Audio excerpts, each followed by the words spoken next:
கடந்த 2ஆம் திகதி அமெரிக்க ஜனாதிபதி டொனால்ட் ட்ரம்ப் முக்கியமான 2 அறிவிப்புகளை விடுத்தார்.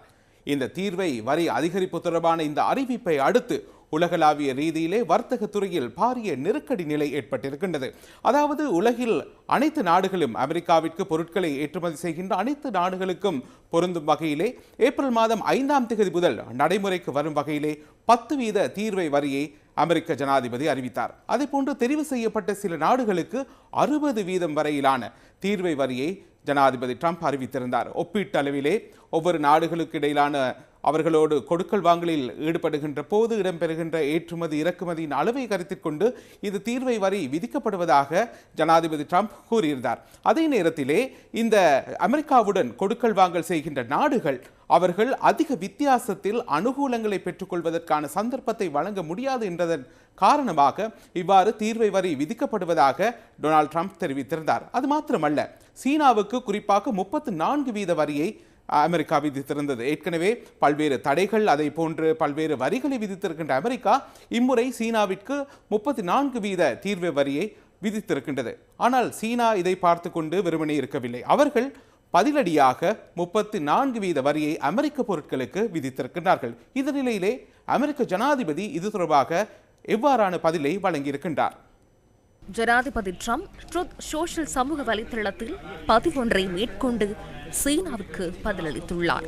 மேற்கோள் ஆரம்பம். சீனா நேற்று 34% தீர்வை வரியை விதித்துள்ளது. இந்த மேலதிக தீர்வை வரியை உடனடியாக நீக்க வேண்டும். 2025 ஏப்ரல் 8ஆம் தேதியாகும் போது சீனா இந்த தீர்வை வரியை நீக்காவிட்டால் ஏப்ரல் மாதம் 9ஆம் தேதியிலிருந்து நடைமுறைக்கு வரும் வகையில் சீனாவுக்கு 50% மேலதிக தீர்வை வரியை விதிப்பதற்கு அமெரிக்கா தயாராக உள்ளது.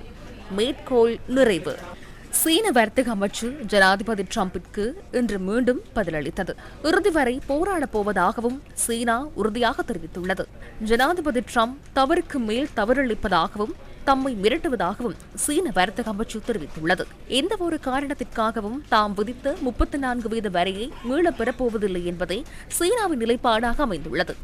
அமெரிக்காவின் தீர்வு வரி உலகின் முன்னணி பங்குச் சந்தைகளில் சடுதியான பின்னடைவை ஏற்படுத்தியது. குறிப்பாக பங்குச் சந்தையில் உள்ள முன்னணி நிறுவனங்களின் பங்குகள் கடந்த சில நாட்களாக சரிவை காண்பித்தன. அமெரிக்க ஜனாதிபதியின் இந்த அறிவிப்புக்கு சீன வர்த்தக அமைச்சு இன்றைய தினம் பதிலளித்திருக்கின்றது. தொடர்ச்சியாக அமெரிக்கா தவறின் மேல் தவறுகளை செய்து வருவதாகவும் தம்மை மிரட்டுவதற்கு முயற்சிப்பதாகவும் சீன வர்த்தக அமைச்சு தெரிவிக்கின்றது. அதே நேரத்திலே அமெரிக்கா எத்தகைய அழுத்தங்களை பிரயோகித்தாலும் தாம் இந்த போராட்டத்தை கைவிடப் போவதில்லை, இறுதி வரைக்கும் போராடுவதாக சீன வர்த்தக அமைச்சு அறிவித்திருக்கின்றது. அதே நேரத்திலே இந்த 34% வரி விதிப்பை தாம் ஒருபோதும் மீள பெற்றுக்கொள்ளப் போவதில்லை என்ற விடயத்தை சீனா உறுதியாக கூறியிருக்கின்றது. ஜனாதிபதி ட்ரம்ப் ஏப்ரல் 2ஆம் தேதி தீர்வு வரி தொடர்பில் ரோஸ் கார்டனில் வெளியிட்ட அறிவிப்பை அடுத்து உலகளாவிய ரீதியில் பங்கு சந்தைகளின் பெறுமதி 5 டிரில்லியன் அமெரிக்க டாலருக்கும் மேல் பின்னடைவை சந்தித்துள்ளதாக பொருளியல் நிபுணர்கள் சுட்டிக்காட்டுகின்றனர். அமெரிக்கா பங்குச் சந்தையின் பிரதான சுட்டெண்ணாக அமைந்துள்ள S&P 500 சுட்டெண் சுமார் 20% வீழ்ச்சியடைந்தது. இது அண்மை காலத்தில் ஏற்பட்ட மிகப்பெரிய சரிவாகும்.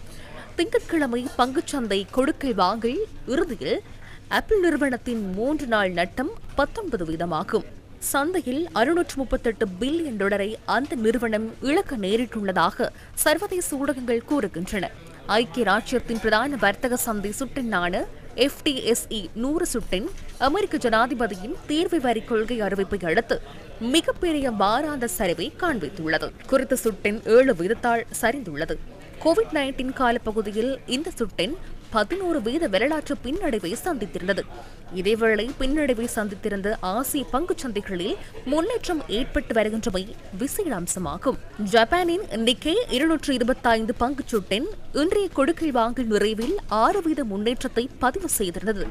1997ஆம் ஆண்டின் பின்னர் ஹாங்காங் பங்குச் சந்தை வரலாற்று ரீதியிலான சரிவை நேற்று எதிர்நோக்கிய போதிலும் இன்று அதன் கொடுக்கல் வாங்கலில் முன்னேற்றம் ஏற்பட்டிருந்தது. ஹாங்காங் சந்தையின் ஹாங் செங் சுட்டெண் இன்று 1.7% வளர்ச்சியை பதிவு செய்தது. தென்கொரிய பங்கு சந்தையின் காஸ்பி சுட்டெண் 1.6% வளர்ச்சியை காண்பித்தது. இதேவேளை கொழும்பு பங்குச்சந்தையின் 2 சுட்டெண்களும் இன்று சிறந்த முன்னேற்றத்தை அடைந்திருந்தன.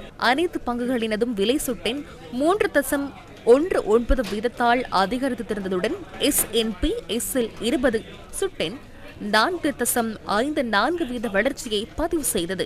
அமெரிக்காவுக்கு சீனா வழங்கிய பதில் காரணமாக ஆசிய பங்குச்சந்தையில் குறித்த முன்னேற்றம் ஏற்பட்டுள்ளதாக பொருளியல் நிபுணர்கள் கூறுகின்றனர். இந்த நிலைமை இன்று உலக வர்த்தக போர் ட்ரேட் வோ என்ற நிலைமையை எட்டியிருப்பதாக பல்வேறு தரப்பினரும் தெரிவிக்கின்றார்கள். சீனா ஒருபுறம் இருக்க மேலும் பல நாடுகளுக்கும் அமெரிக்கா இந்த வரியை விதித்திருக்கின்றது. குறிப்பாக ஐரோப்பிய ஒன்றியத்திற்கு 20 வீத தீர்வை வரியை அமெரிக்கா விதித்திருக்கின்றது. அவர்கள் ஒரு யோசனை முன்வைத்தார்கள்.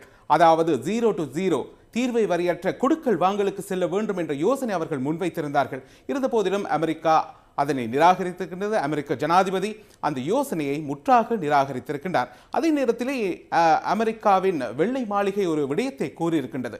அவர்கள் தயாராக இருக்கின்றார்கள். தற்போது 50க்கும் மேற்பட்ட நாடுகள் இந்த தீர்வை வரி திருத்தம் தொடர்பாக ஒரு சாதகமான பதிலை வழங்கியிருக்கின்றார்கள். அந்த நாடுகளோடு இந்த வரிகளின் திருத்தம் தொடர்பாக தாம் கலந்துரையாட தயாராக இருப்பதாக அமெரிக்காவின் திரைசேரி செயலாளர் கூறியிருக்கின்றார்.